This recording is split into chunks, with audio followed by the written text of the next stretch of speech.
Imagine a person walks into a masjid. Their intention is pure. They want to connect with God, understand the Qur'an, and cleanse their heart. They've been taught that Islam is about discipline, modesty, purity, and resisting temptation. So they fast, they lower their gaze, they avoid movies, block ads, guard their thoughts. They are constantly reminded that desires are dangerous, that modesty is a virtue, and that paradise is something you earn through patience, control, and struggle. And then in the middle of this spiritual journey, while reading the Qur'an, what they believe to be the final word of God, they come across words like bosom maidens, swelling breasts, perpetual virgins. Suddenly, the very book they came to for clarity confronts them with the very thing they've been trained to avoid. They feel confused, uncomfortable, maybe even ashamed. They glance around the masjid. Everyone is quietly focused, heads down, but inside they're wondering, what is this doing in the Qur'an? Why is paradise described like this? Is this really the reward for being pious?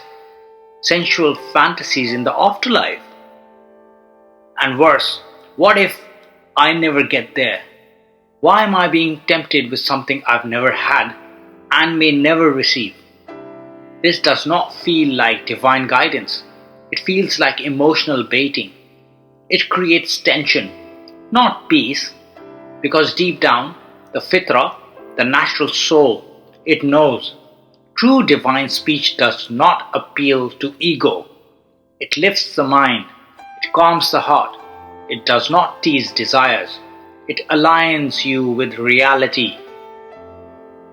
So if this person feels disturbed, it's not because they are impure, it's because something has been altered, because the language they are reading has been twisted and the message reduced to human fantasy. The Qur'an never said bosom maidens. It said atrāb, equals, peers, balanced companions. That's not sexual. That's about symmetry and spiritual harmony. It said kawāʿib, which does not mean erotic curves. It refers to ripeness, maturity, formation, and may even symbolically describe well-developed souls, if not physical bodies. But the translators, soaked in a hadith myth and male imagination, turned a book of light into a catalogue of afterlife rewards.